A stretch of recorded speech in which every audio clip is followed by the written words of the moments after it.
Najya mbanze mberekere mu byukuri kudatanga icyacumi bizana umuvumo. Kristo yaducunguriye kugira ngo dukizwe umuvumo w'amategeko ahindutse ikivume ku bwacu. Buriya iyo ushatse kuguma mu mategeko ugashaka kuyubahiriza ntuyubahirize yose, uri kwirundaho imivumo yose y'amategeko. Ariko kugira ngo noneho umuvumo w'amategeko utakugeraho, ugomba kwizera ubuntu bwa Yesu Kristo. Kubera iki dushaka gukomeza kuba mu mivumo izanwa no kutitondera amategeko y'Imana? Kandi Kristo yaducunguriye kugira ngo dukizwe uwo muvumo w'amategeko. None abanyedini ngo muravumwa wa muvumo, ngo niko Maraki yavuze, ndavumwa wa muvumo, kandi Kristo yarancunguriye kugira ngo nkizwe uwo muvumo. Umuntu wa mbere watanze icyacumi ni uwitwa Aburahamu. Iki cyacumi Aburahamu yatanze, munega amatwi mu nyumve, Aburahamu yatanze icyacumi ariko ntiyakomeje gutanga icyacumi. Icyo cyacumi sundi yatanze yagikuye mu bye? Ntabwo yagikuye mu bye, si mu butunzi. Iki cyacumi Yakobo avuze aha bakita icyacumi cy'umuhigo. Yakobo hano ni umuhigo yahize. So aya mategeko rero uko yose ari 613 ahantu muhumve neza agabanyijwemo ibyiciro bitatu. Hari amategeko ya mbere, ayo mategeko akaba yitwa civil law, amategeko mboneza mu bantu.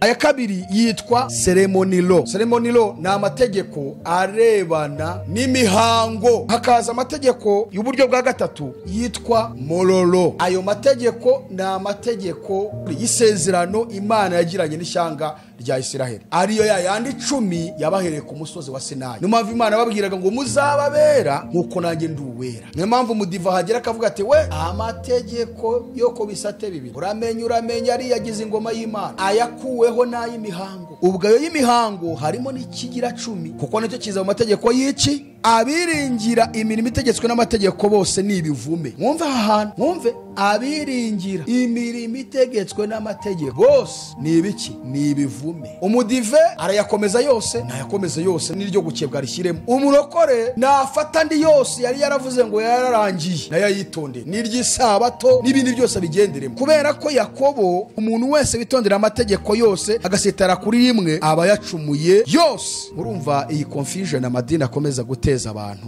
Niyo mpamvu ntabwo bashobora gusobanukirwa nature and character of God.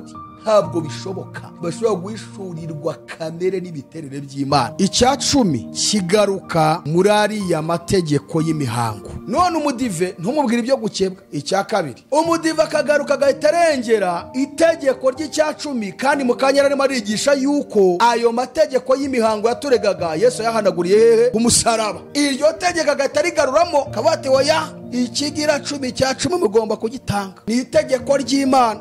None se riri muri ayandi 10 basi ngo tubyemere ko ariyo muhagararaho? Mu mategeko 10 nta cya 10 kirimo. None se niba riri muri ariya mategeko y'imihango yari yanditse muri rwandiko Yesu yahanaguye ku musaraba, kubera iki mwongera mukabigarura ngo ni itegeko ry'Imana rigomba kubahirizwa? Abarokore nabo bakagaruka bati rigomba kubahirizwa iryo tegeko. Bamwe baravuga ngo nutaryubahiriza ngo uzarimbuka, abandi bakavuga ngo atakuzanira itegeko ryo muri Maraki aho Imana yongeye kwisoma ati munzanire kimwe mu 10 n'amaturo muribe ko ntazabagomororera. Aho ndahagaruka. Ari n'abatanga icya 10 cyo kunguzanyo bagurishwa, batinguzanyo ngurishwe rero nayo ngomba gutanga icya 10 kuko nibwo Imana izamumugisha ya mivumo ningereho. Kiza ku cya 10 cya gatatu noneho cyategetswe na Mose anabagitegeka iki? Abisiraheli. Iki cya 10 rero cyatangwaga n'Abalewi nabo bagikuye mu bya 10 bahawe n'Abisiraheli. Cyajyanwaga i Yerusalemu mu nzu y'Imana ahantu muhumva. Bibiri byita ngo ni icya 10 cyo mu bya 10. Icya 10 cy'ibya 10 akaba ari nacyo kigaruka kivugwa muri Maraki ibice 3 kuva ku murongo wa 10. Uwiteka abwira Mose ati, kandi bwira Abalewi uti nimukoresha Abisiraheli kimwe mu 10 bahaye kubakoresha ngo kibe gakondo yanyu, mujye mugikuraho ituro muturira Uwiteka muryerereza ribe kimwe mu 10 cy'icyo gice cya 10. Ntabwo icya 10 kivugwa muri Maraki ari kiriya cya mbere nababwiye cyahabwaga Abalewi. Ntabwo icya 10 kivugwa muri Maraki ari kiriya cyaribwaga n'abantu ba nyiracyo bakirira Yerusalemu. Ntabwo icya 10 kiri muri Maraki ari kiriya cyahabwaga rimwe mu myaka 3 imfubyi n'umupfakazi n'umunyamahanga. Icya 10 kiri muri Maraki uyu munsi umwisiraheli ninde? Kabiri, umulewi ninde? Gatatu, umutambyi ninde? Hanyuma dufite icya 10 tukimushyire abantu babiri. Murakoze kuri ibyo bibazo bigera kuri 3 mubajije ugendeye kuri Bibiliya. None ikibazo gihari, none se niba amategeko y'imihango y'urwandiko rwaturegaga Yesu yarwambye ku musaraba uko ari 603 kandi icya 10 cyari kirimo, ni gute abantu uyu munsi bagishaka kuyitondera no kuyakurikiza, kandi urwo rwandiko ruturega rwaravuyeho. Uyu munsi nta mureba uhari mu buryo bw'umubiri, hariya barukwabo. Uyu munsi nta mwisero uhari mu buryo bw'umubiri mu itorero rya Yesu. Twibere mu buryo bw'umwuka. Yesu atugize abana b'Imana, atugira abatambyi, waba umutambyi mukuru. Icyacumi kiracyemerewe gutangwa cyangwa ntabwo byemewe? Igisubizo ni mwebwe mugiye kukimpa.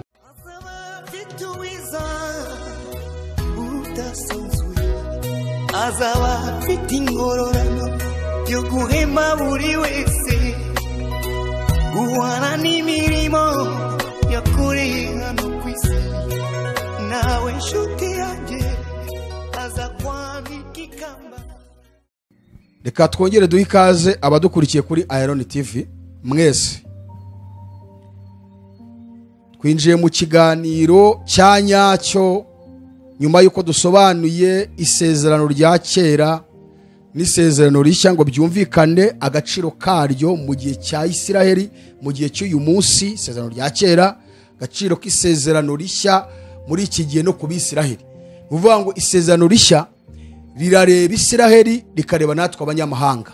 Isezerano rya kera ryarebaga Isiraheli nk'ubwoko bwarimo gutegurwamo kuvamo umukiza uzaza gucungura Isiraheli n'abanyamahanga. Mu yandi magambo, Imana yarimo kubategura kugira ngo Yesu abone hazaca mu bwoko buzi Imana bisobanukiwe, buzabasha no gutungira abari mu isagatoki buvuga ngo iyi ni Imana yiyambitse umubiri yihindura umuntu kandi nije gupfira abo yaremye. Niyo mpamvu Imana yatoranyije Abisiraheli muri Abrahamu, irangije ibaha amategeko yayo ngo bayimenye, bayisezerano ry'amategeko ngo bayisobanukirwe, bamenye kamere yayo, bamenye imiterere yayo, kandi baha n'amasezerano yuko ariho umucunguzi Yesu azaturuka wo gukiza abari mu isi yose. Noneho rero ntabwo isezerano rya kera rireba twebwe abanyamahanga, ryarebaga Isiraheli mu kubategura ngo Yesu azabacemo aribo bamumenyekanisha mu isi. Hanyuma isezerano rishya ryo noneho rirareba Isiraheli rikareba natwe abanyamahanga. Isezerano rya kera turisomera iki? Kuki turisoma? Kuki ririmo hano? Ntabwo turi gupfobya isezerano rya kera, ntabwo turi kubuza abantu kurisoma, ntabwo turi kubabwira ko utarisoma ngo rigire icyo rigufasha. Nabasobanuye mu kiganiro cya mbere yuko isezerano rya kera ni muzehe uko biri bivuga, kabiri ni umushorera utugeza kuri Kristo, gatatu ni umurezi warereraga nde? Kristo, kane ni igicucu cy'umubiri wa Yesu, ariko uwo mubiri ukaba ufitwe nande? Na Yesu.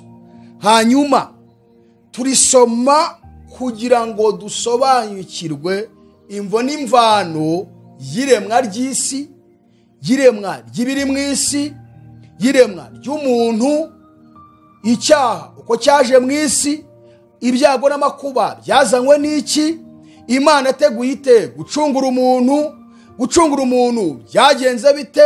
Ibyo byo tukabisoma tukamenya ayo mateka ya Isiraheli, tukamenya uburyo bagiye muri Egiputa, Yakobo n'abantu bera abantu 75, tukamenya uburyo bavuye muri Egiputa, tukamenya uko bageze ku musozi wa Sinayi, uko Imana yabahaye amategeko 10, uko bageze i Kanani, uko batangiye guhabwa abami babayobora abanzi Imana ngari yibayobora.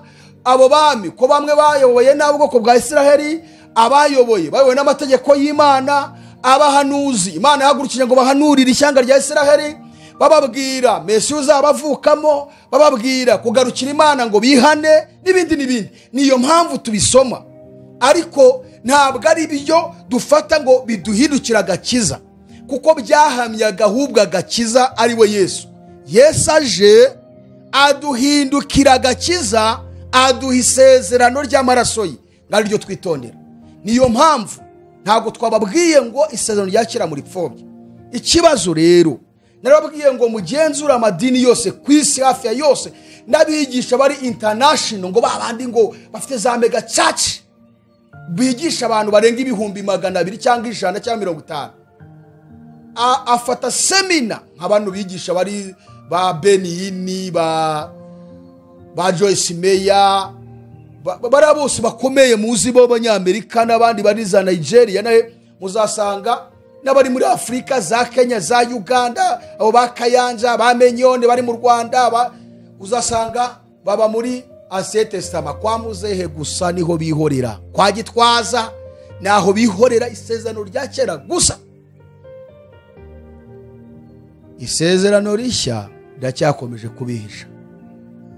Yesu kugeza n'uyu munsi ntabwo baramuhishurirwa. Niyo mpamvu ubukristo bwo muri aya madini niyo wabigisha kajana bakubona nk'umuyobe, kuko turi kubigisha isezerano rishya. Abandi bakabona ngo wigisha ibintu ngo bikomeye, ngo bigoye kubyumva mu mutwe, kuko nyine ni kubarezwe. Ntabwo ari twe tubyigisha, turabereka ijambo. Yesu ugeze abwira abanyedini ba gifarisayo, aravuga ngo mwitekereza ko naje kubaciraho iteka. Ngiyewe sinaje kubaciraho iteka, hoya, ahubwo ijambo mbabwira niryo rizabaciraho iteka. Ntabwo twebwe ubutumwa tuvuga ari ubuciraho abantu iteka, ahubwo ubwo butumwa mwumva Imana itunyuzamo bwanditse mu ijambo ry'Imana nibwo buzabaciraho iteka ku munsi w'amateka, kuko mwumvise nimwumvire. Noneho abantu ko barerewe mu kintu cyitwa muzehe wa cya gicucu wa murezi, bagakomeza gusubira ku murezi, bakanga nyir'umurezi ndetse na nyir'umwana, bakanga gusanga isenga barere isezerano rishya rya Yesu. Niyo mpamvu ntabwo bashobora gusobanukirwa nature and character of God. Ntabwo bishoboka. Bashobora guhishurirwa kamere n'imiterere by'Imana, kuko kamere n'imiterere by'Imana bigaragazwa neza, bikumvikana neza mu isezerano rishya. Mu gihe abantu babyanze, tuzaza tubabwira kamere y'Imana bati warayobye, atuvuga ibintu bikomeye. Nitubabwira imiterere y'Imana ati urayigisha ibintu bikakaye, ntabwo wumva bigusiga. Nuko benshi bavuga. So turacyabaha ikaze, muze dufatanye twige tumenye. Ubu rero tugiye kwinjira mu kirebana n'icyacumi n'amaturo. Icyacumi n'amaturo, mufate Bibiliya rero ngiye kubasomesha. Ngiye kubasomesha Bibiliya.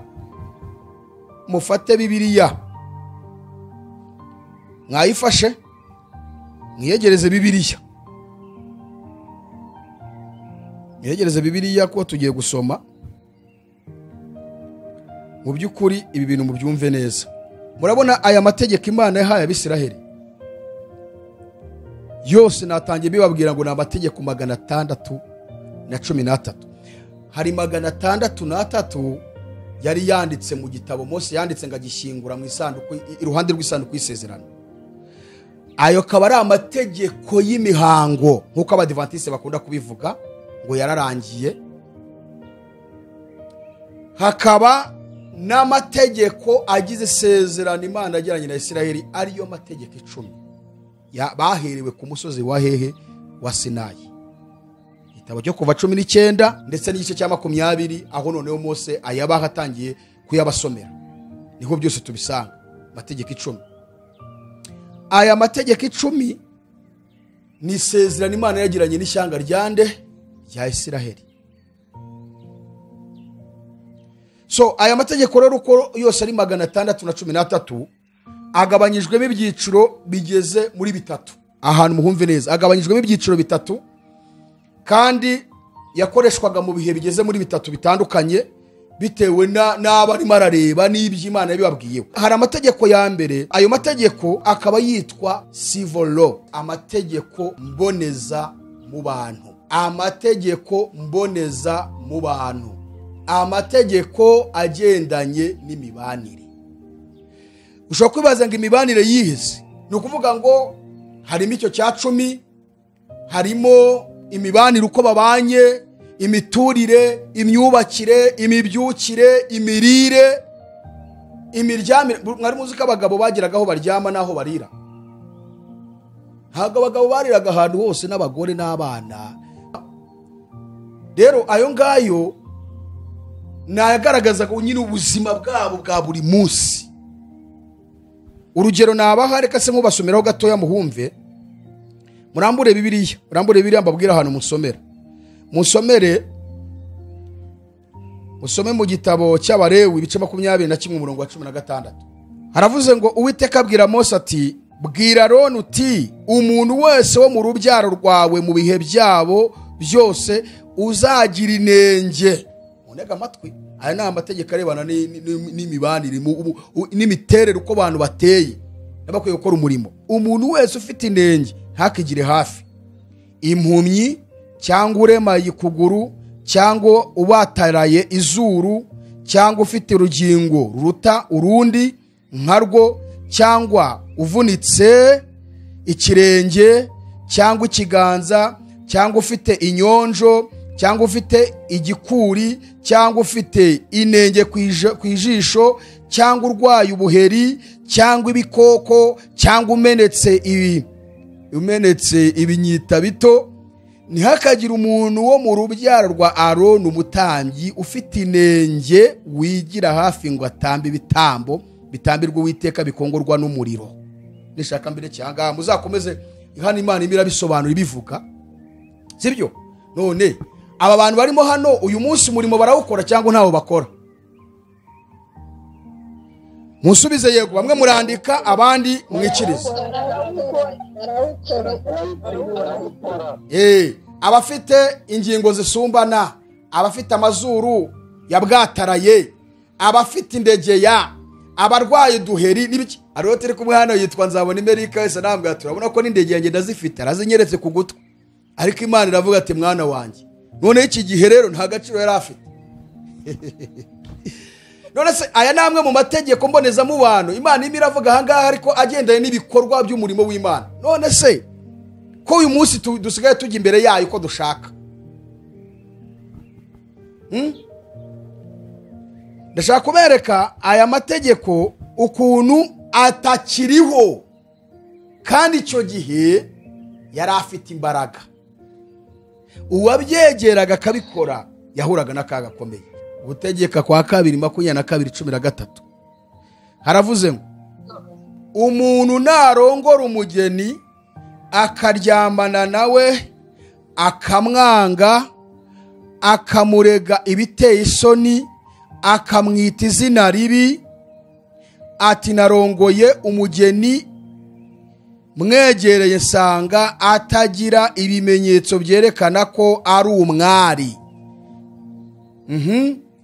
maze se na nyina b'uwo mukobwa bajyana ibimenyetso by'uko ari umwari babishyira abakuru b'umudugudu wabo mu materaniro yawo, se w'uwo mukobwa abwira abakuru ati uyu mugabo namushingiye umukobwa wanjye none aramwanze, kandi dore amureza ibiteye isoni ati sinasanganye umukobwa wawe ibimenyetso by'uko ari umwari, ariko ibimenyetso by'ibyo ngibi. Basase uwo mwenda imbere y'abakuru b'umudugudu, abakuru b'uwo mudugudu bafate uwo mugabo bamukubite bamuce icyiru cya shekeri z'ifeza 100, bazese uwo mukobwa bamuhoye yuko yise umwari w'Abisirayeli izina ribi, nawe abo umugore we ntazamwirukane mu gihe akiriho cyose.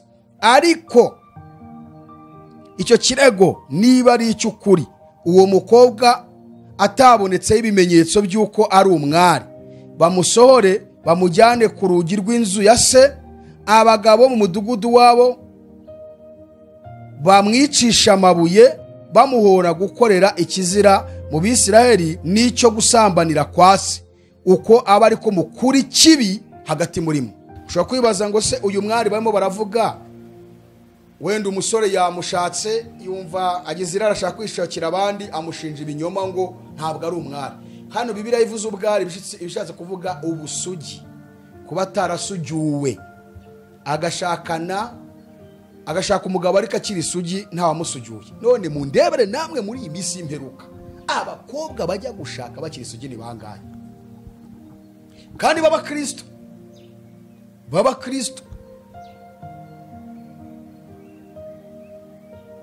None se Imana yari yavanga icyo kizira mu kivana aho ngaho mu gitera amabuye?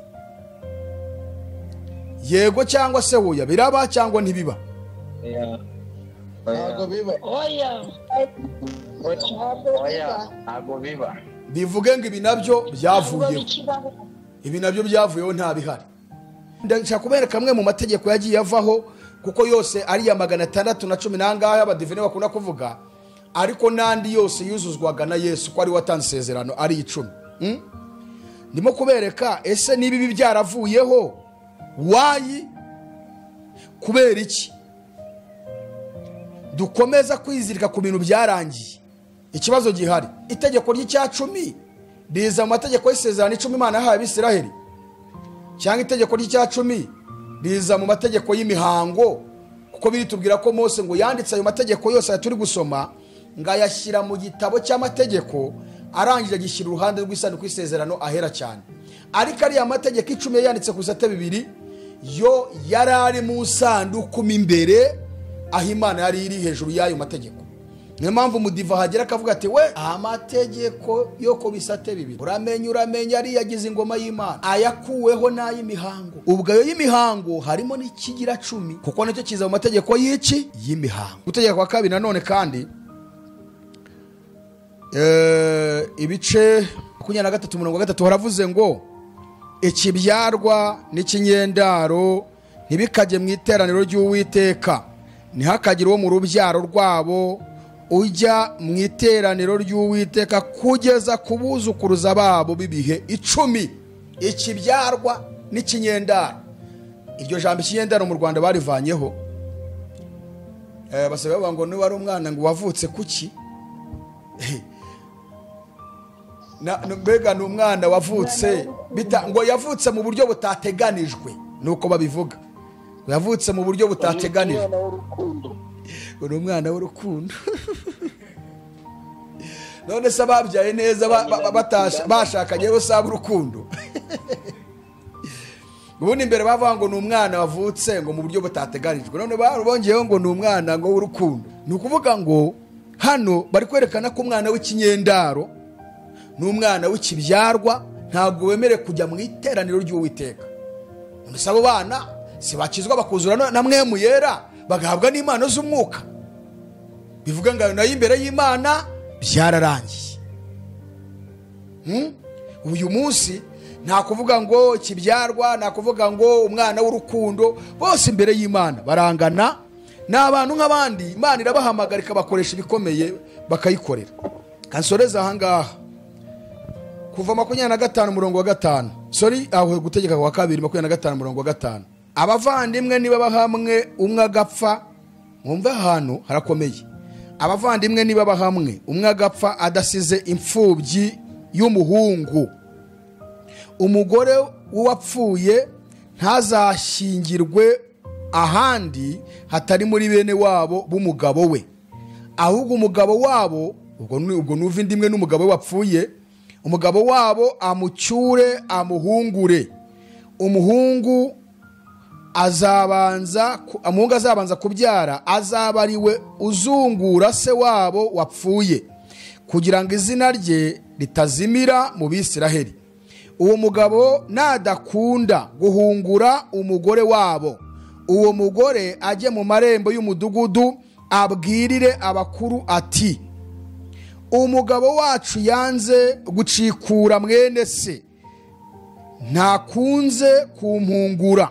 Abakuru umudugudu wabo bamuhamagaze bamujyane, nadakurwa ku ijambo akavuga ati sinshaka kumuhungura, umugore wabo amwegerere imbere yabo bakuru, amukweturira inkweto, amucire mu maso, avuge ati uku aba ariko udacikura mwene se agirirwa.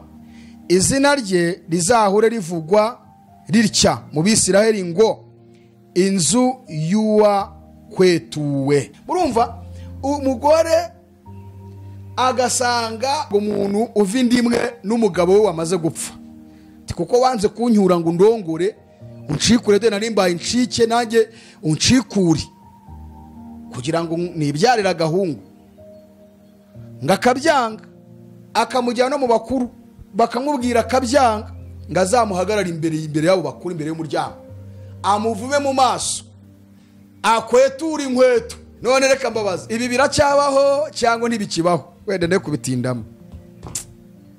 Ntabwo bikibaho, ntabwo bibaho. Murakoze cyane. Nashaka kubumvisha yuko ibi byose byari mu mategeko ya yandi nababwiye mboneza mu bantu, amategeko nyine arebana n'imibanire. Urumva, aya mategeko yose agaragara muri yare 303 nababwiye. Hanyuma aya mategeko ya mbere nababwiye ko yitwa civil law, aya kabiri yitwa ceremony law. Ceremony law ni amategeko arebana n'imihango. Ayo mategeko arebana n'imihango ni yayenda ashingiye ku mihango yose y'ibitambo n'ubutambyi n'ibindi bikorwa uko byakorwaga byose, nayo arabarwa muri ariya 603. Kugira ngo ubyumve neza wabisoma nibuza mu Balewi kuva ku gice cya mbere kugeza ku gice cya 23, uzayabona yose avugwamo. Hanyuma rero hakaza amategeko y'uburyo bwa gatatu yitwa morolo. Ayo mategeko ni amategeko y'isezerano Imana yagiranye n'ishyanga rya Isiraheli, ariyo yayandi 10 yabahereye ku musozi wa Sinayi. Ari amategeko 10 ayishura kamere y'Imana, ayishura kwera kw'Imana. Niyo mpamvu Imana babwiraga ngo muzababera nkuko nanjye nduwera. Urumva? So aya mategeko yo mu buryo butatu mbabwiye 603 yose yarayanditse mu gitabo cyari kiri ruhande rw'isanduku y'isezerano. Ari 10 ariyo morolo yari yanditse ku bisate bibiri bya Mose yanditseho, ruhande rumwe 5 ayandi 5, ayashingura ayashyira mu isanduku y'isezerano. Yagaragazaga kamere y'Imana, kwera kw'Imana, kandi shaka ko Abisirayeli nabo bamera nkayo. Hanyuma ni ukuvuga ngo icyacumi kigaruka muri ariya mategeko y'imihango. Aya mategeko y'imihango ariho abadive bakunda kwifashisha, ndaje mbibereka aha ngaha. Murambure Bibiliya dusome Abakolosayi ibice 2. Abakolosayi ibice 2 ngiye kubereka iherezo ryayo. Iherezo ry'aya mategeko na hariya yo 10 nababwiye ko yaragi agaragaza kamere y'Imana, agaragaza kamere y'Imana, kandi yose yuzurira muri Kristo Yesu. Nahandi ngo hari uburyo Yesu yayavanyeho. Mwumve Abakolosayi ibice 2 kasomemereye ku murongo nibuza wa 13. Kandi ubu mwari mupfuye muzize ibicumuro byanyu no kudakebwa kw'imibiri yanyu, yabahinduranye bazima nawe imaze kutubabarira ibicumuro byacu byose. 14. Igahanagura urwandiko rw'imihango rwaturegaga, ikarudukuzaho kurubamba ku musaraba. Kandi maze kunyaga abatware n'abafite ubushobozi, ibahemura ku mugaragaro, ibivuga hejuru kubw'umusaraba. Noneho uru rwandiko rw'imihango rwaturegaga nari amategeko 603 ni Imana yahanaguye, yavanaho. Muri ayo mategeko rero harimo ikigira 10. Muzi ikibazo rero aya madini akunda kujonjora ibiyagira umumara abinde kabipinga. Katujye ku bantu bitwa abapantekoti. Aba bose warizwa mu kintu cyitwa abarokore. Andi mategeko yose berekana ko yarangiye, yose ni iry'isabato, ariko bakagaruka ku cyacumi bakerekana ko kitageze gute Yesu atakihanaguyeho. Munyumve amatwi munyumve. Iki cyiciro cy'abarokore cyose ku isi kibarizwa mu barokore mu bapantekoti.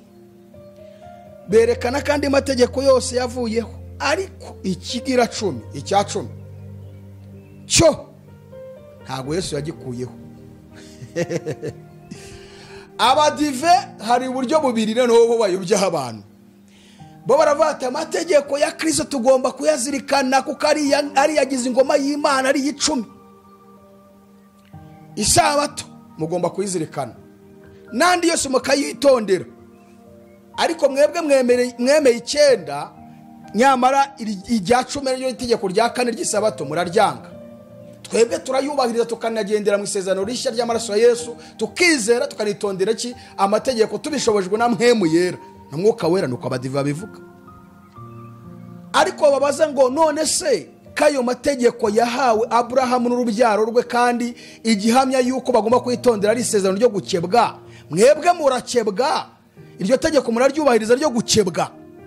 Atariko ibyo ngibyo byararangiye, nabyo biri mu mihango. Umva kandi gukebwa Aburahamu mbere ko urubyaro rwe ruhabwa amategeko rwarabanje gukebwa ari isezerano Imana yagiranye nawe bazamukomokaho bose bagomba gukebwa ku munsi wa 8 kandi abo ni nabi Imana yahaye iki amategeko 10 ndetse n'ariya yose tubonye 3 none umudive ntumubwira ibyo gukebwa. Icya kabiri umudive akagaruka agahita arengera itegeko ry'Icyacumi kandi mukanya arimo arigisha yuko ayo mategeko y'imihango yaturegaga Yesu yahanaguriye hehe ku musaraba. Iryo tegeko agahita rigaruramo kabate oya ikigira 10 cya 10 mugomba kugitanga ni itegeko ry'Imana. None se riri muri ayandi 10 basi ngo tubyemere ko ariyo muhagararaho mu mategeko 10 nta cya 10 kirimo. None se niba riri muri ariya mategeko y'imihango yari yanditse muri rwandiko Yesu yahanaguye ku musaraba kubera iki mwongera mukabigarura ngo ni itegeko ry'Imana rigomba kubahirizwa? Abarokore nabo bakagaruka bate rigomba kubahirizwa iryo tegeko. Bamwe baravuga ngo nutaryubahiriza ngo uzarimbuka, abandi bakavuga ngo imigisha yose yakugenewe Imana izayikuraho. Gatakuzanira itegeko ryo muri Maraki aho Imana yongeye kwisoma ati munzanire kimwe mu 10 n'amaturo muribe ko ntazabagomororera. Aho ndahagaruka. Ariko se reka mbabaze inshuti z'umusaraba, mu by'ukuri kudatanga Icyacumi bizana umuvumo? Ese ubundi Icyacumi cyazanywe nande? Ninde wagitangiye? Mbere yuko tubireba wagitangije reka mbanze ndebe ku bantu bubariza amategeko yayandi twabonye yo mu isezerano rya kera Imana yarangije, Imana yasazishije, akaba umurezi, akaba umushore tugeza kuri Kristo. Uburyo abantu bayubahiriza hari ibibageraho, mu gihe ahubwo noneho abatayubahiriza bavuga ngo twebwe turiho iki imivumo. Wandiko Paulo yandikiye Abagalatiya ibice 3 uhere ku murongo wa 10. Ndihuta. Abagalatiya 3 murongo wa 10 haravuze ngo abiringira imirimo itegetswe n'amategeko bose ni ibivume. Mwumve ahantu, mwumve abiringira imirimo itegetswe n'amategeko bose ni ibiki? Ni ibivume. Kuko byanditswe ngo havumwe umuntu wese udahirimbira ibyanditswe mu mategeko mu gitabo cy'amategeko byose ngo abikore. Nuko byari byanditse. Umuntu wese utarahirimbaniraga gusohoza gushyira mu bikorwa ibyanditse mu gitabo cy'amategeko kiriya nyine igitabo ntabwo ari bya bisate bibiri, ntabwo ari bya bisate bibiri by'amabuye, ahubwo ni bya byanditse muri cya gitabo cy'amategeko, amategeko 600 nangahe na 3. Mose yaravuze ngo umuntu wese udahirimbanira kubishyira mu bikorwa agomba kuba ari iki? Ari ikivume. Arangije arakomeza hasi aravuga ngo biragaragara yuko ari nta muntu utsindishirizwa n'imirimo itegetswe n'amategeko kuko ukiranuka azabeshwaho no kwizera. Munyamara amategeko ntagira icyo ahuriraho no kwizera, ariko rero uyakomeza azabeshwaho nayo. Ni Pawulo uyakomeza nuko uyakomeza yose utishe na rimwe. Umudive arayakomeza yose, nayakomeza yose n'iryo gukebwa rishyiremo, n'ayandi yose nta na rimwe asigaje. Umurokore nafata ndi yose yari yaravuze ngo yararangiye nayayitonde n'iry'isabato n'ibindi byose bigenderemo. Kubera ko Yakobo ibice 2 murongo wa 10 haravuze ngo umuntu wese witondera amategeko yose agasitara kuri rimwe aba yacumuye yose. Umuntu wese witondera amategeko yose agasitara kuri rimwe aba yacumuye yose. Kuko wavuze ngo ntugasambane, ni wavuze ngo ntukice, nuko rero nudasambana ariko ukica ubucumuye amategeko yose. Ahita avuga ijambo ryiza aravuga ngo muvuge kandi mukore nk'abajya gucirwa urubanza n'amategeko atera umudendezo. Mwikomeza kwihambira ku mategeko ya Mose. Hari amategeko atera umudendezo yo muri Kristo Yesu, itegeko ry'urukundo. Ariko niba ushaka kuyakomeza Paulo ngo uzabeshwaho nayo, yubahirize udasigaje na rimwe. Yesu wahize abarokore ayandi mwara yapinze musigara ku Icyacumi nandi yose rero muyubahirize ko Yakobo bavuze ngo ni wica rimwe n'uyubahiriza yose rimwe ukalisitaraho ubwo Yesu uzaba wayisha. Ikibazo abarokore bo rero amenshi barayakasorinze noneho bubahiriza rimwe rimwe ryitwa Icyacumi kigira 10. Abadivebo bafata ikigira 10 bakizana mu mategeko kandi bakavuga ngo ayo ngayo ngo yarashyinguwe ngo Yesu yahanaguye nk'urwandiko rwaturegaga ayanagura ku musaraba. Murumva iyi confusion amadini akomeza guteza abantu. Najya mbanze mbereke rero Abaheburayo Pawulo aravuze ngo n'Abagalatiya nasubiyeho handi tumaze gusoma n'ubundi biragaragara yuko ari nta muntu utsindishirizwa n'amategeko imbere y'Imana, kukiranuka azabeshwaho no kwizera. Nyamara amategeko ntagira icyo ahuriyeho no kwizera, ariko uyakomeza azabeshwaho nayo. 13 muhumve niho nashakaga. Kristo yaducunguriye kugira ngo dukizwe umuvumo w'amategeko ahindutse ikivume ku bwacu, ko byanditswe ngo havumwe umuntu wese umanitswe ku giti. Bivuga ngo icyatumye Yesu aducungura ni ukugira ngo adukize umuvumo w'amategeko, kuko kuyubahiriza yabonye ko bitashoboka. Noneho Bisirayeli bari bananiwe kuyubahiriza, imivumo ibagiraho ari myinshi. Imana ibona n'abanyamahanga bamwe bari barakiwe mu Bisirayeli kuyubahiriza byarabananiye, bakira imivumo myinshi. Kristo arangije aza kuducungurira kugira ngo dukizwe umuvumo w'amategeko. Abambwa ku musaraba ahinduka ikivume ku bwacu. Ikibazo gihari, buriya iyo ushatse kuguma mu mategeko ugashaka kuyubahiriza ntuyubahirize yose, uri kwirundaho imivumo yose y'amategeko. Ariko kugira ngo noneho umuvumo w'amategeko utakugeraho, ugomba kwizera ubuntu bwa Yesu Kristo. Kubera iki dushaka gukomeza kuba mu mivumo izanwa no kutitondera amategeko y'Imana? Kandi Kristo yaducunguriye kugira ngo dukizwe uwo muvumo w'amategeko. None abanyedini ngo muravumwa wa muvumo, ngo niko Maraki yavuze, ndavumwa wa muvumo, kandi Kristo yarancunguriye kugira ngo nkizwe uwo muvumo. Tubonye ko icyacumi kiri muri ya mategeko 600 yanditse mu gitabo, ari rwo rwandiko Yesu yahanaguriye ku musaraba. Kandi nibyo bigaruka muri Maraki ngo muzane kimwe mu 10 kugira ngo mutavumwa wa muvumo. None Yesu yabivanyeho arancunguranyiza uwo muvumo, amategeko sinayo kwashobora, urantera ubwoba ngo kuko natanga kigira 10 ngo navumwa wa muvumo. Kandi Yesu arancungure kugira ngo nkukizwe. Icyacumi cyazanywe nande? Ninde watanze bwa mbere icyacumi? Umuntu wa mbere watanze icyacumi ni uwitwa Abrahamu. Iki cyacumi Abrahamu yatanze, munega amatwi mu nyumvi. Gitabo cy'Itangiriro ibice 14. Abrahamu atanga icyacumi. Iki cyacumi yatanze ni icyacumi gishingiye ku mutima ukunze. Ntabwo ari icyacumi gishingiye ku itegeko ry'Imana. Ni icyacumi cy'umutima ukunze. Abanyedini baravuga ngo kuko yagitanze nta tegeko ryari ryaza, ngo kandi akaba ari we kwizera tugukomoraho, ngo ubwo ngubwo ngo turasabwa natwe kugitanga mu isezerano rishya, kuko ngo amategeko yataraza. No, hano batubwira ko Abrahamu icyambere yatanze icyacumi. Ntabwo Abrahamu yakomeje gutanga icyacumi. Ibintu mvuze murabyumvise ra? Abrahamu yatanze icyacumi ariko ntiyakomeje gutanga icyacumi. Ikibazo gihari rero, icyo cyacumi sundi yatanze yagikuye mu bye? Ntabwo yagikuye mu bye, si mu butunzi bwe. Bibiliya igaragaza ko yagikuye mu byo yaravuye kugaruza bya Loti n'iby'umwami w'i Sodomu. Abami 5 bari babitwaye, batwara n'abaturage be. Abrahamu agiye kubazana kubagaruza ajyanye n'ingabo ze yatoje, agarura abantu, agara n'ubutunzi bari bajyanye, harimo n'ubwa Loti umwana berese wabo.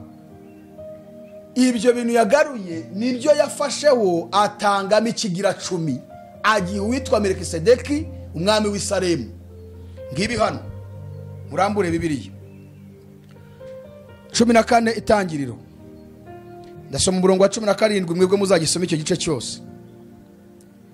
17 yaravuze ngo atabarutse avuye gutsinda Kedorulawomeri n'abandi bami bari kumwe nawe, umwami w'i Sodomu amusanganirira mu gikombe shave, nicyo gikombe cy'umwami.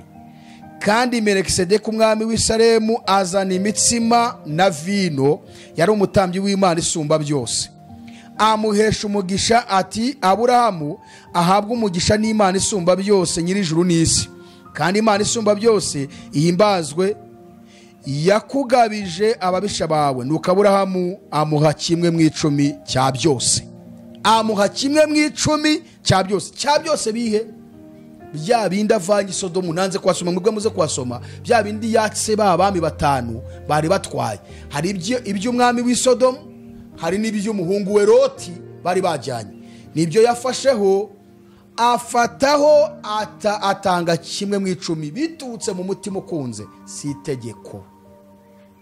Iki cyacumi bakita icyacumi cy'iminyago.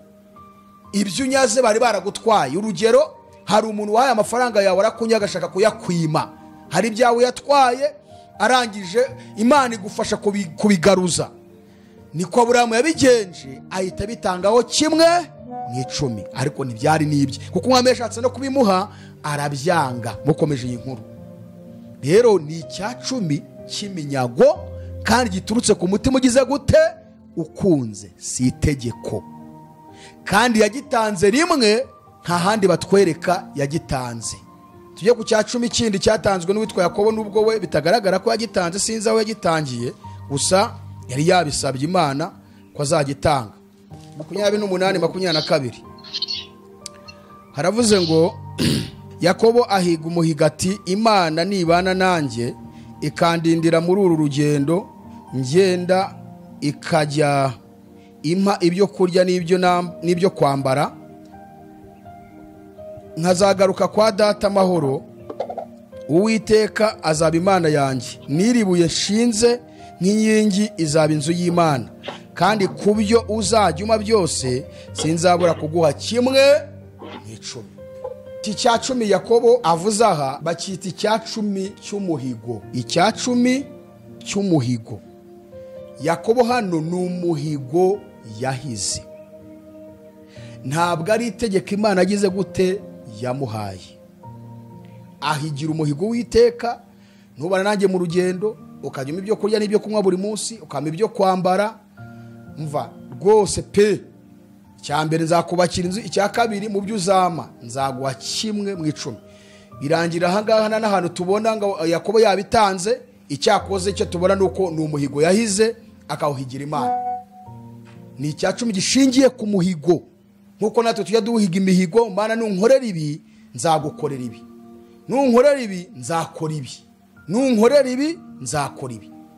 Iyi ni imihigo rero, na Bibiliya ivuga yuko dukwiye guhiga, ariko kandi kavuga ko atari itegeko guhiga. Niba udashaka guhiga byihorere. So iki ni icya 10 cy'iki cy'imihigo. Aba ni abantu babiri batunze icya 10 kandi batubwira yuko bagitanze, ntibatubwiye ngo bakomeje kugitanga. Ibintu mu byumve. Tugeze ku cya 10 cya gatatu, noneho cyategetswe na Mose, nawe agitegeka iki Abisiraheli. Iki cya 10 cyategetswe na Mose cyo yagihaye ishyanga rya Isiraheli, agitegeka Abisiraheli mu buryo bwo guha umuryango Imana yari itoranije w'Abalewi kuyikorera mu nzu yayo, kugira ngo babone ibibatunga bivuye mu ishyanga rya Isiraheli. So kubw'iyo mpamvu nta nahantu banyereka ngo Mose aragitanze, ahubwo Imana yamutumye kubwira Abisiraheli kujya bagitanga. Kubara 18:25 katwumva uko havuga noneho rero Imana ibwira Mose abategeko ibyo byose, ku matungo, ku mirima yabo, ku biki byose, ndetse nabo bazabiha. 18:20 haravuze ngo, kandi Uwiteka abwira Aroni ati, ntuzagire gakondo mu gihugu cy'Abisiraheli, ntuzagire umugabane muri bo, nigiye mugabane wawe na gakondo yawe mu Bisiraheli.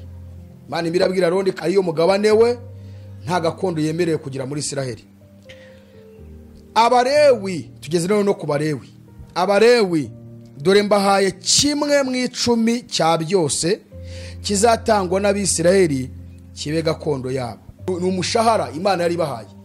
Burya Imana igitanga n'umushahara mu murimo wayo w'abarimo kuwukora neza. Nkibahembeye imirimo bakora yo mu ihema ry'ibonaniro.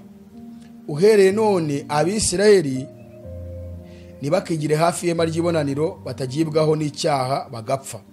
Ahubwo Abalewi abari bo bakora imirimo y'ihema ry'ibonaniro, abari bo bagibwaho no gukiranirwa kwabo.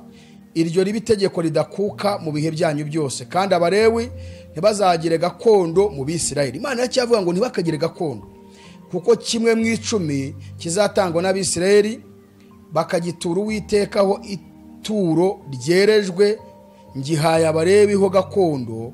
Nicyo gitumye mbabwira yuko batazagira gakondo mu Bisiraheli. Amen.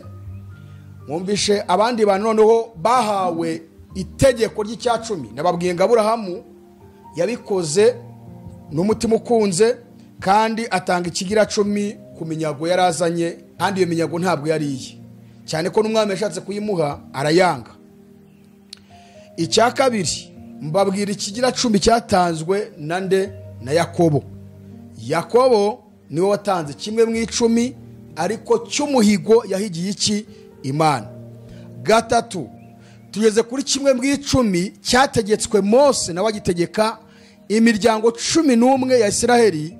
Imana ifata umuryango wa 12 wa Lewi iravuga ngo ntimuzagira gakondo muri iki gihugu, kandi mbahaye umurimo wo mu ihema ry'ibonaniro, nimwe muwushinzwe, muzatungwa na bene wanyu muvukana bo mu miryango isigaye 10. Nta gakondo nimwe mwemerewe kugira hano muri iki gihugu cya Isiraheli.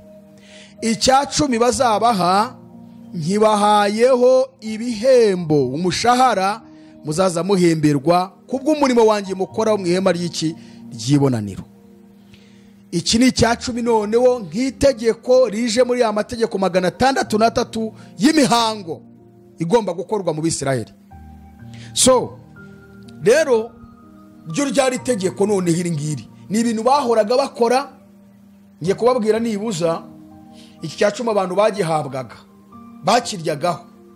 Abambere ni bene Lewi, cyo ni cyiciro cya mbere. Abalewi abakomoka kuri Lewi bose, kuko nta gakondo bari bafite muri Isiraheli kandi n'umushahara Imana yabageneye. Uko Abisiraheli babizanaga mwema ry'ibonaniro kubyerereza Uwiteka, bagifataga ari cyacu bakakizana kukereza Uwiteka, none kikaribwa n'Abalewi. Icyo ni cya mbere barya uko Abisiraheli bazanye ibyo byo kurya n'amatungo n'ibindi. Icya kabiri cyahabwaga cyaribwaga na ba nyiracyo. Ibi muna byumvise, icya mbere cyahabwaga Abalewi, icya kabiri cyaribwaga na ba nyiracyo. Imana yavuze yuko iki cya 10 cyabaga kandi rimwe mu mwaka. Ndazi turahasoma.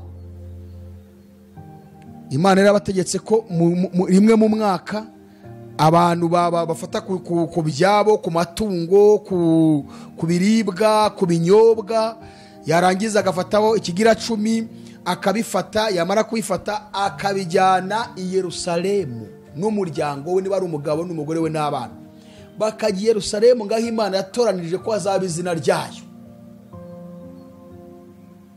Ntabwo babiriraga iwabo, babijyanaga i Yerusalemu ku rusengero ngo bakabirirayo. Imana iravuga ngo ibyo bintu nibiba byanakubanye byinshi, ahantu muhumve inshuti z'Imana, aho hantu muhumve. Imana iravuga ngo nibikubana byinshi ukabona ko utabigeze i Yerusalemu, uzabigura ifeza. Yani magambo Bibiliya yishaza kuvuga kugurisha ivuga kugura. Uzabigurisha ifeza, baguha ifeza amafaranga, ufati ayo mafeza yawe, izo feza zawe, ugende i Yerusalemu ahantu Imana yatoranyije kuba izina ryayo, ngo nurangiza ugezeyo uwongere uyaguremo ibyo kurya n'ibyo kunywa, ngo murye mwinezeze, ariko mwibuke n'umulewi nawe mumuhe. Umulewi hari icya 10 arya cy'ibyo bajyana kwerereza imbere y'Uwiteka, ariko nahangaha kuri kino cya 10 cya rimwe mu mwaka cyaribwaga na ba nyiracyo. Imana iravuze ngo mujye kubira i Yerusalemu, ariko n'umulewi nawe wo muri bene wanyu ngo nawe mumuhe. Iki ni cya 10 cyaribwaga na ba nyiracyo bakiririye he i Yerusalemu. Kuko urumva hano Imana yavugaga ibyo kurya, kugeza ubwo inavuze ngo wowe ugurishe baguha ifeza ugende i Yerusalemu, nugerayo wongere uziguremo ibiryo. Ntabwo ari gutanga ifeza, oya, ahubwo izo feza uraziguramo ibiryo nanone mubirireyo, mugure ibiryo, mugure ibyo kunywa, ngo munezerwe, mukore ikirori gikomeye, nimurangiza mwitahire. None mumbwire mu madini niko babigenza? Ndagira ngo mbereke ibintu ya mategeko abantu amadini yagiye aviyora kandi gakomeza gushuka abantu ngo baracyari mu murongo wa nyawo. Niko mu madini babigenza. Batubwiye ibiribwa, niko mu madini babigenza? Yeah. None se iki cya 10 cya rimwe mu mwaka kiribwa na ba nyiracyo abarabikora? None se ko batubwiye ko niyo bibaye byinshi ugomba kubivunjamo ukabigurisha ariko ukaguramo ibyo kurya nanone, wene uvuye ngo urabihagurukanye ubijyanye ku idini yawe, ntabwo wemera kujyana amafaranga, urajyana ibiryo. Niba ari byinshi nabwo ngo ubigurishe, nugera ku idini wongere ugure ibiryo urye. Kuko idini niwo hahindutse ngo i Yerusalemu, kandi Yesu yaravuze igihe kiraje ndetse kirasohoye ngo mu gihe bazaba batagisengera data kuri uyu musozi cyangwa Yerusalemu, ngahubwo ngo gihe kiraje ndetse cyasohoye ubwo abasenga by'ukuri basengera data mu mwuka no mu kuri, kuko data ashaka ko bene bari bamusenga. Imana ni umwuka kandi abayisenga bakwiye kuyisengera mu mwuka no mu kuri. Ntabwo tugisengera data i Yerusalemu sa ahantu runaka, sa ahantu hari fizike, muri fizike ngo tuvuge ngo ni bunaka ngo ni Imana ireberwa.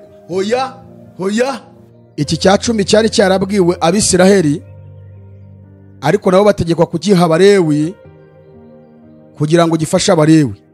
Narengeze rero noneho ku cya cumi cya kabiri, aho ba nyiracyo bakirira i Yerusalemu kandi bakakirya mu biryo, ntabwo ari ukujyana amaturo y'amafaranga. Niba rero amadini yarubatse icyo kintu, abantu bagiye bafite icyo cya cumi n'ubundi babyubahiriza uko biri, kuko havumwe umuntu wese utubariza ibyanditse mu bitabo cyose cy'amategeko, niko birivuga. Niba batabyubahirije niko imivumo ibabaho myinshi. Uku ndi kubivuga byanditse muri Bibiliya, ariko babikora. Hari icya cumi cy'Abalewi, icyo kigomba kubarizwa uko mbivuze. Hari icya cumi cya rimwe mu mwaka kiribwa na ba nyiracyo bagiye Yerusalemu. Yerusalemu hahindutse ku idini, ntibagifate bakijyane bajye kukirirayo, kandi bajyane ibiryo niba ari byinshi, bagafite amatungo bakabona ni menshi, bagafata ibiryo, bagafata ibiki byose ngo babigurishe, bagende ku idini kuko ariho bahinduye Yerusalemu, bongere babigure, babizane, babirireyo, bakora iminsi mikuru. Niba batabikoze, Bibiliya iravuga ngo havumwe umuntu wese udahirimbanira ibyanditse mu bitabo cy'amategeko byose ngo abikurikize. Ubwo imivumo birushaho kubabaho myinshi, kuko Pawulo avuze ngo yakomeza azabeshwaho nayo. Aba ni aba kabiri. Aba gatatu bari baragenewe kurya icya cumi, n'abitwa imfubyi, abapfakazi, ndetse n'umusuke w'umunyamahanga wabaga arasukiye muri Isiraheli, nawe agafata ubwenegihugu bwa Isiraheli. Kuko umunyamahanga ntabwo yabaga afite imirima, ntabwo yafite ngo ndahinga ndasarurahe. Imana yagennye ko bagomba guhabwa icya cumi, ndetse na za mfubyi n'abapfakazi kuko batishoboye barangiza bagahabwa icya cumi. Iki cya cumi kivugwa aha rero cyo cyatangwaga rimwe mu myaka 3, kandi icyo cya cumi kikaba ari ikibonetse mu byo ufite wejeje muri uwo mwaka wa 3. Urugero ni ukuvuga ngo niba tuvuge uyu mwanya turi 2025, sibyo? Ugahera ubu 2025, 2026, 2027, muri uwo mwaka akaba ibyo wejeje, amatungo ufite byaye muri icyo gihe byose, akaba ari byo ufataho icya cumi muri icyo gihe ukakijyana. Ntabwo ari ibyo wafashe mu myaka 3, muri uwo mwaka nibyo wafatagaho icya cumi. Icyo cya cumi Bibiliya iravuga ngo warabifataga ukabibika mu nzu yawe, ukabibika mu rugo rwawe, noneho imfubyi, umupfakazi, umunyamahanga nibo bazaga, ntabwo wowe wabibashyiraga, bakazi wawe. Nta nubwo wemerewe gufata ngo ubahe, barinjira ukabereka aho biri, bakagenda bagafata, ubundi bakarya bakishima, bakajya niba ari amatungo bagatwara, kugira ngo utaza kugira ubugugu ukavuga kambe bikeye bimwe bisigarane. Wabikiraga rero bakaza bakabyiha bakagenda. Murambure Bibiliya. Icyo ni cya cumi cya kangahe cyahabwaga abantu bakangahe? Abantu bo mu buryo bwa 3. None icya cumi cya nyuma rero kugira ngo mbone uko dusoma Bibiliya, ni icya cumi cyahabwaga noneho rero umutambyi mukuru Aroni n'abamukomokaho bose. Icyo cya cumi akaba ari cyo cyajyanwaga i Yerusalemu mu nzu y'Imana. Ahantu naho muhumve bene data, aha ndagira ngo naho muhumve kandi muhamenye. Iki cya cumi cyahabwaga Aroni n'abamukomokaho bose nk'abatambyi bakuru n'abatambyi, sibyo? Kuko abakomoka kuri Aroni bose nibo baga ari abatambyi bakuru.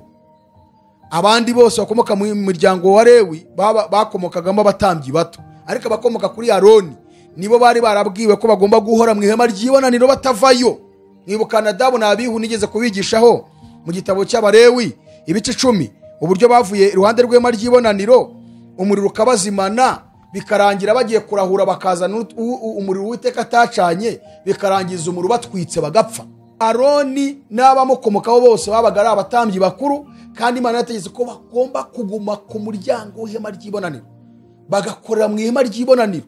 Noneho rero batungwaga icyacumi cyajyanwaga i Yerusalemu mu nzu y'Imana. Iki cyacumi rero cyatangwaga n'Abalewi, nabo bagikuye mu byacumi bahawe n'Abisiraheli. Ahantu muhumbi Bibiliya byita ngo ni icyacumi cyo mu byacumi, icyacumi cy'ibyacumi, akaba ari nacyo kigaruka kivugwa muri Maraki ibice 3 kuva ku murongo wa 10. Ntabwo icyacumi kivugwa muri Maraki ari kiriya cya mbere nababwiye cyahabwaga Abalewi, ntabwo icyacumi kivugwa muri Maraki ari kiriya cyaribwaga n'abantu ba nyiracyo bakirira i Yerusalemu. Ntabwo icyacumi kiri muri Maraki ari kiriya cyahabwaga rimwe mu myaka 3 imfubyi n'umupfakazi n'umunyamahanga. Icyacumi kiri muri Maraki ni icy'Abalewi bakuraga mu byacumi bahawe bakagishyira abatambyi bakuru i Yerusalemu, kikajya mu nzu y'Imana ngo kugira ngo abakozi bayo babone ibibatunga. Niyo mpamvu uyu munsi ushobora kuza gusoza mbabaza ngo uyu munsi umutambyi ninde, umulewi ninde, ngo tumenye buduha icyacumi. Umulewi ninde, umutambyi mukuru ninde, umutoya ninde, hanyuma dufite icyacumi tukimushyire. Niba tukigumye muri ya mategeko y'Imana, murambure Bibiliya tugiye gusoma ibyo bintu byose mbabwiye. Tugiye kubisoma mu gitabo cyo gutegeka kwa kabiri, tegeka kwa kabiri ibice 14 kuva ku murongo wa 22 kugeza ku murongo wa 28 niho tugiye gusanga iyo nkuru yose.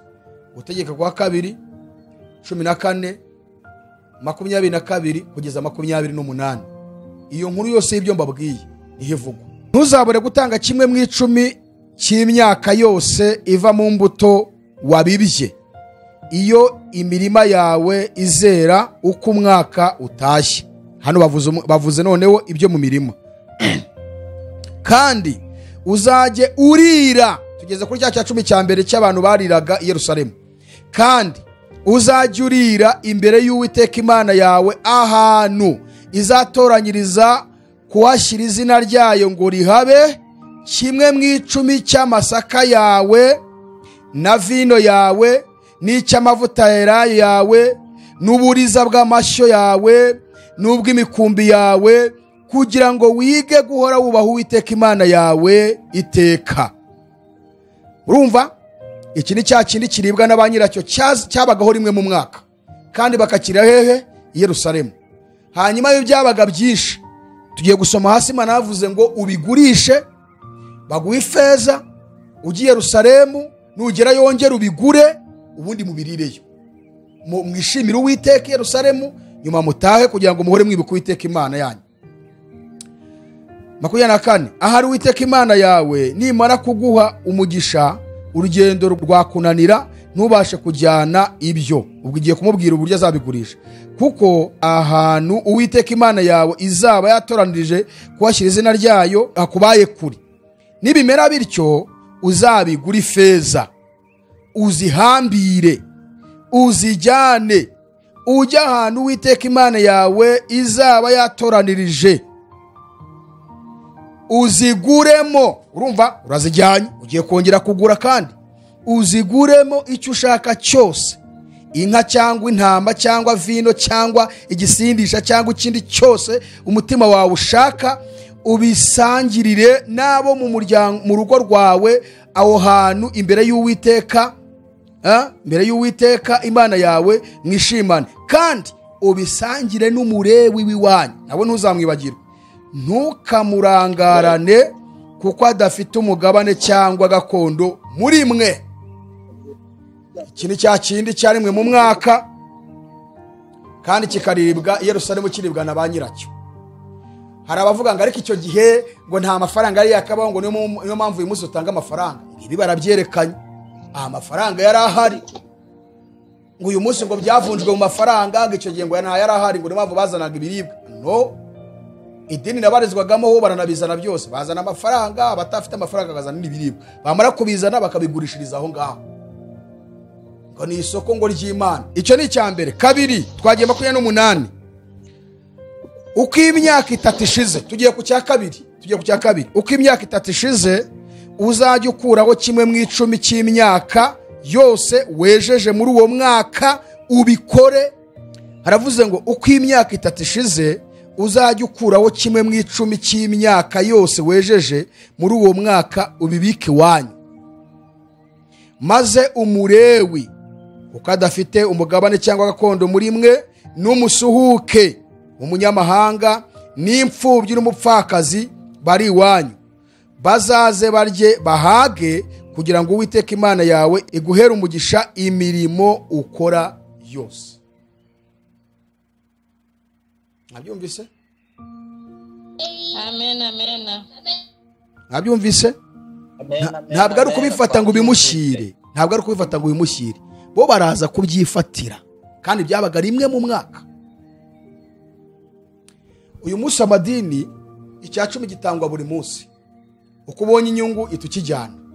Niba utabonye umwanya uzajye yejo, niyo mpamvu bahuza amateraniro adashira kugira ngo utaza kukirya ngo ukakigurize. Harimo n'abavuga ngo bazishyura Imana. Vuga ngo uko ubonye inyungu ukora business utahe unyire kwa pastor, unyire ku idini utange icyacumi cyangwa ejo mu materaniro bazashyira amateraniro uzugitange. Utagitanga buri munsi ugitanga ku cyumweru ugiye mu materaniro cyangwa ku isabato. Utagitanga aho ngaho uzagitanga niba ukorera ku kwezi wemba ku kwezi uzagitanga ukwezi gushize ku mushahara uzahembwa. Hari n'abatanga icyacumi cyo kunguzanyo bagurishwa, batinguzanyo ngurishwe rero nayo ngomba gutanga icyacumi kuko nibwo Imana izamumugisha ya mivumo ningereho. Hari n'abandi abayisonze yifite inzara imumbere nabi akagira nk'umuntu mu igihumbi ati soje igihumbi nakirya kuko natanzeho 1/10 kandi haragiye kubura arameze nabi. Abantu baraboshywe kweri. So urumvaho hano batweretse icyacumi icyambere twabonye ni cya kindi abisirayeli bahora bajyana ku rusengero kwerereza imbere y'Uwiteka, ngo byamara kwererezwa imbere y'Uwiteka bigahabwa abarewi kugira ngo bibatunge. Icyo twakibonye. Icya kabiri tubonye iki ngiki cyo mu mwaka umwe nyiracyo afata akabifata byose, yaba mu matungo, yaba mu byo mu mirima, yaba mu binyobwa, mu biribwa, akabijyana i Yerusalemu akabirirayo. Yaba ari byinshi abona ko bidashobora ko urugendo rurerure akabigurishamo ifeza akayijyana i Yerusalemu, yagera akongera akabigura akabirya agahana umurewi. Icya gatatu tubonye noneho cy'imyaka 3 kiba rimwe mu mwaka wa 3. Noneho urasarura haba mu biribwa, mu binyobwa, mu matungo, ufata ubishyire hariya, niba ari agahene, niba ari agatama, niba ari inka, niba ari iki, abanyamahanga babasuhuke, imfubyi n'abapfakazi baze babage barye banywe bishime, ubundi bishimire Uwiteka mwese mufatanyije. Niwemere kubikoraho. Icya kane aricyo sorejeho ni icya kane noneho cyajyanwaga hehe? Cyajyanwaga ku mutambyi mukuru mu nzu y'Uwiteka. Tujye mu gitabo cyo kubara ibice 18 umurongo 26. Gitabo cyo kubara 18:26 tugeze ku cyanyuma. Hanyuma nandi kubereka mu isezerano rya kera uko ibintu byakorwaga n'uburyo kandi icyo cyacumi cyari mu mategeko y'imihango, n'uburyo icyo cyacumi cyari muri ya mategeko 603 yanditse mu gitabo cy'amategeko, ari rwo rwandiko rw'imihango rwaturegaga Imana Yesu yakujeho kurubamba ku musaraba. None uyu munsi tukaba tukibirimo ndetse tukabiciramo n'abantu imanza, kandi n'ababikora bakabikora nabi ntibabikore uko biri. Kandi birivuga ngo nudahirimbanira kubyuzuza byose uzaba uri kwikururira iki? Imivumo. Vuga ngo n'ababikora nibabyuzuza uko biri, uko mbivuze bibiri bigaragaje ariko babikora. Niba batabyujuje muri ubwo buryo ni imivumo. Urumva kuko Yakobo yavuze ngo wishe rimwe nandi yose wayarangije. Kubara 18 umurongo 26 haravuze ngo Uwiteka abwira Mose ati, kandi bwira Abalewi uti, nimukoresha Abisirayeli 1/10 bahaye kubakoresha ngo kibe gakondo yanyu, mujye mugikuraho ituro muturira Uwiteka muryerereza ribe 1/10 cy'icyo gice cya 10. Urumva? Vuga ngo ni icya 10 gikuwe muri cya 10 kandi bahawe. No kuvuga ngo hano noneho bo barimo gufata ikigira 10 bakagikura mu bya 10 bahawe. iryo turo ryererejwe mutura rizababarwaho nk'aho ari imyaka y'impeke yo ku mbuga muhuriraho cyangwa ibyuzuye umuvure mwengeramo vino. Urumva nabo iki cya cumi kugitanga Imana izabibona nk'aho nabo ari imirimo bagiye gusaruramo, bakazana nk'uko n'Abisirayeli nabo babikora bazanira abareba. Uko aba ariko mujya mutura Uwiteka ituro ryererejwe murikuye kuri kimwe mw'icumi cya byose icyo mukoresha Abisirayeli. Mujye muha Aroni umutambyi ituro ryererejwe murikuriyeho Uwiteka. Mu byo muhabwa byose abarimo mujya mukuramo amaturo yererejwe yose mutura Uwiteka, mu birushaho kuba byiza abarimo mukura igice cyabyo cyo kwezwa. Wabwira uti nimumara gukuramo ibirushaho kuba byiza mukabituraho ituro mwerereza ibisigaye byo muri icyo kimwe mw'icumi bizabarwa ku Balewi nk'ibyo biyereshereje bivuye mu mbuga bahuriraho no mu mivure bengeramo vino. Mujye mubirira aho mushatse hose ubwanyu n'ab'amazu yanyu, kuko ari ibihembo byanyu muhemberwa imirimo mukora mu ihema ry'ibonaniro. Amen. Iki rero murumva ko hano birumvikana, iki ni icya cumi cyo mu bya cumi, ni ikigira cumi cyo mu bigira cumi. Ibya cumi ni bya bindi Abalewi bahawe n'ishyanga rya Isiraheli, hanyuma nabo bakafata bya cumi bagakuramo icya cumi gihabwa Aroni n'abana be bikererezwa Uwiteka. Aroni akabifata akaba aribyo mutunga, kuko aribo babaga mu ihema ry'ibonaniro batavamo. Ibyo rero nibyo byajyanwaga mu nzu y'Imana i Yerusalemu. Ibi rero akaba ari byo bigaruka muri Maraki, rya jambo amadini akunda kudushinja. Mwumve niho nshoreje. Maraki 3:7 kugeza ku murongo nibuza wa 11. Uheremuye bya basogokuruza banyu muhora muteshuka mukareka amategeko yanjye ntimuyitondere. Nimungarukire nanjye ndabagarukira, ariko Uwiteka Nyiringabo avuga. Nyamara murabaza muti tuzagaruka duti? Mbese umuntu yakwima Imana ibyayo? Ariko mwebwe mwarabinyimye. Nyamara murambaza muti twakwimye iki? Mwanyimye imigabane ya kimwe mw'icumi n'amaturo. Muvumwa wa muvumo, kuko ishyanga ryose uko mungana mwanyimye ibyanjye. Nimuzane imigabane ya kimwe mw'icumi ishyitse mubishyire mu bubiko inzu yanjye. Rero hano Imana ibyo irimo iravuga ni biriya Abalewi bagomba kujyana hehe? Mu nzu y'Imana.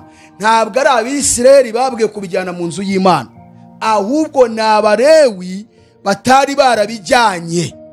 Icyitonderwa, Imana iri kubara urubanza ku bwoko bwose bwa Isirayeli, haba Abisirayeli haba n'Abalewi.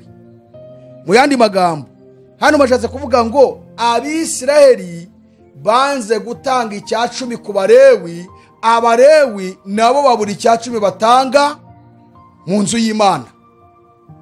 Niyo mpamvu hano Imana ivuze ngo nimuzane imigabane ya kimwe mw'icumi ishyitse mubishyire mu bubiko, inzu yanjye ibemo ibyo kurya. Ngaho nimubingeragereshe niko Uwiteka Nyiringabo avuga, murebe ko ntazabagomorora imigomororo yo mu ijuru, nkabasukaho umugisha mukaburaho muwukwiza. Nzahana indyanyi nyibahora, ntizarimbura imyaka yo mu butaka bwanyu, kandi n'umuzabibu wanyu ntuzaragarika imbuto mu murima igihe cyawo kitaragera, n'ibindi n'ibindi. Hano rero murumva ko icyo nashaka kubumvisha nuko iki cya cumi cya kane nababwiye cyatangwaga n'Abalewi bakijyana i Yerusalemu mu nzu y'Imana, nicyo kigaruka hano muri Maraki. Nabo rero impamvu batakijyanaga, biragaragara ko Abisirayeli batatangaga icya cumi gishyitse.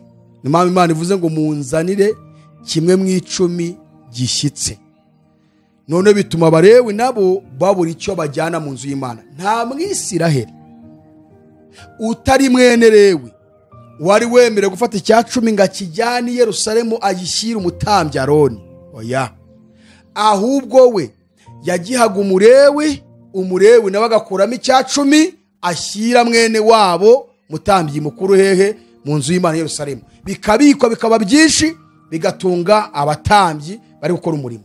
So rero nibaza kuna madini n'abantu bose bakunda gufata uyu murongo wa bagahita bawuzana ati rero mwanze gutanga kimwe mu icumi cya byose, kandi ibi byabwirwaga noneho ubwoko bw'abarewi. Niyo mpamvu nabwiye ngo ndasoza mbabaza ngo ninde murewi uyu munsi kandi ninde mutambyi uyu munsi? Uyu munsi umwisiraheli ninde? Kabiri umurewi ninde? Gatatu umutambyi ninde?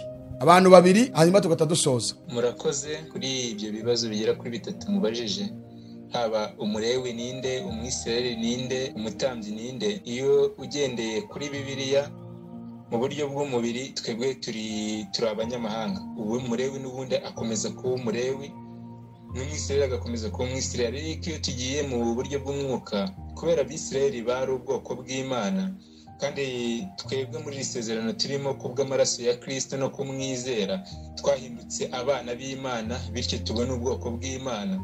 Mu buryo bw'umwuka nta mwisiraheli nta munyamahanga, twese twavuga yuko turi bamwe.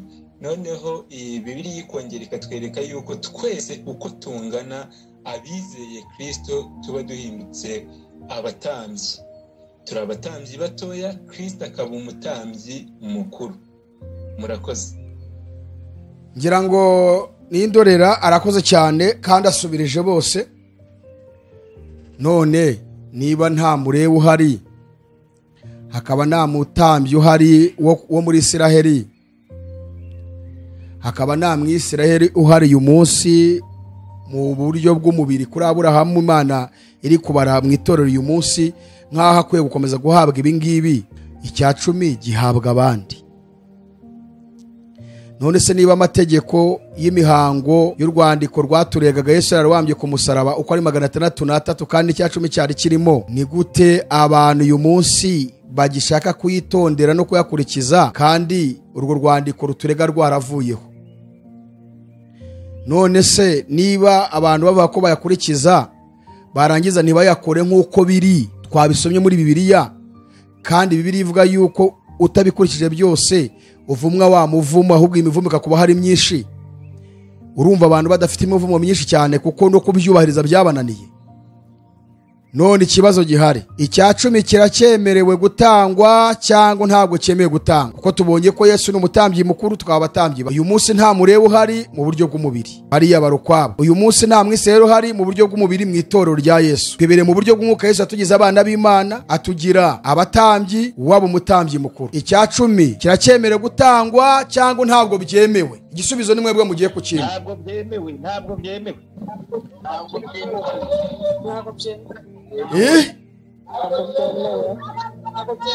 Ntabwo byemewe.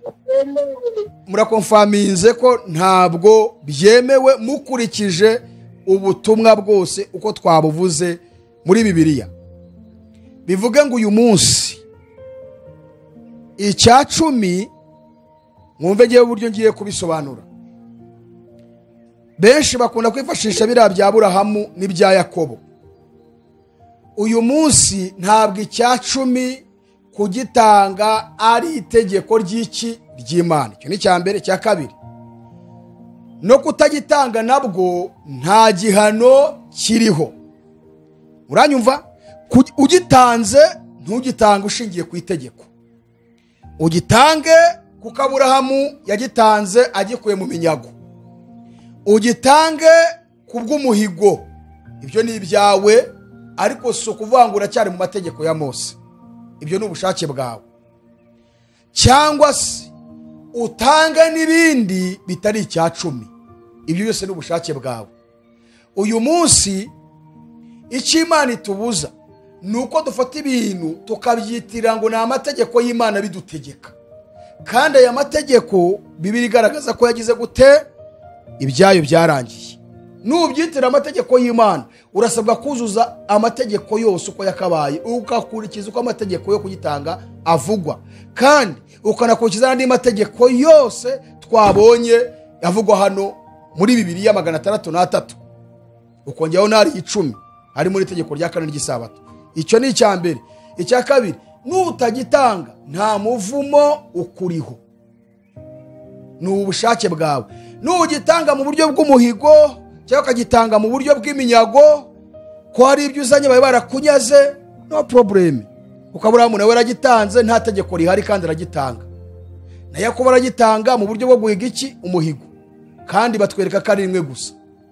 Ariko si itegeko, si ngombwa, si agahato, ni ubushake bwawe. Nagira ngo nkureho urujijo ku bantu kuri icyo kirebana n'icya 10. Ikizakurikiraho rero tuzajya kureba isezerano rishya ririmo riratubwira iki, kari ryo noneho dukurikiza, ari we Yesu, ari ryandi ry'amaraso ya Yesu wa wundi witeka. Aratubwira gukorera Imana mu buhe buryo, aratubwira gutanga amaturo y'ubuhe buryo, aradusaba gutanga icya 10 n'ubundi, aradusaba gutanga amaturo si none se birakivuga yuko twubatse ku rufatiro rw'intumwa n'abahanuzi.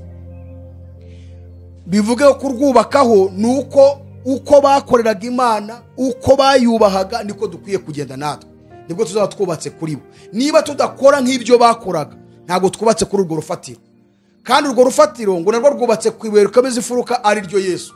Bivuge ngo icyo gihe nudakora nk'uko intumwa zakoraga, uzaba wubatse ku musenyi, kuko ijambo ry'Imana niba ryumvise ngo rikomeze, nkuko Yesu yavuze ngo umuntu wese wumva ayo magambo yanjye akayakomeza azaba ari nk'umunyabwenge yubatse inzu ye ku rutare, kandi imvura iragwa, imivu iratemba, imiyaga irahuha, byose byikubita kuri iyo nzu ntiyagwa, kuko yari yubatse ku rutare. Ariko umuntu wese wumva ayo magambo yanjye ntayakomeze azaba ari nk'umupfapfa. Cyambere uzaba uri umupfapfa, icya kabiri ngo uzaba umeze nk'umupfapfa wubatse inzu hehe? Ku musenyi. Kandi iyo nzu ngizapimishwa ibipimo nk'ibyapimwe kuri iriya yubatse ku rutare. Imvura, umuyaga n'imivu ngo byikubita kuri iyo nzu, ngo iragwa, kandi kugwa kwayo kwabaye kunini. Matayo ibice 7:24 dusanga ayo magambo. So rero tuzabireba, urebe ngo nubatse ku rufatiro rw'intumwa n'abahanuzi. Yesu niwe umbereye ibuye rikomeza ifuruka. Ese nkwiriye kubikora cyangwa se nkwiriye kubikora? Ese nubundi ndabikorera nde? Ndabikora mu buhe buryo? Ndabikorera ryari?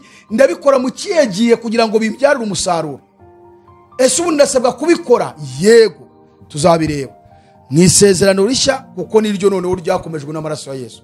Kandi iyo tugomba kwitondera, kuko ari ryo ritubwira iby'ejo hazaza, rikanatubwira n'ibyo duhagazemo mu gihe cya none. Irya kera ryo rivuga iby'igihe cyashize, ryahamije Yesu. Yesu araza, ni amateka. Reka mbashimire mwese abari bafashe umwanya mu kwiga, mu kwihangana. Imana ibakomeze kandi ikomeze kubaha kumenya ijambo ryayo, kuko ariho umugisha wose ukubiye uva mu biganza by'Imana. Kumva tukamenya, umugisha tukawuhabwa. Reka dusenge Imana. Imana idushoboze, nanjye bishoboze, mu izina rya Yesu. Amahoro y'Imana akomeze gutwara mu mitima yanyu. Ubundi kiganiro nakagaruka dukomeza ku kintu cyitwa isezerano rishya, ni gute dukwiriye gukorera iki Imana. Shalom shalom. Azatujyana muri amazu meza yaduteguriye, nitugerayo tuzahora turiri, zaba kumwe na Eliya, zaba kumwe na Abrahamu, tuzahora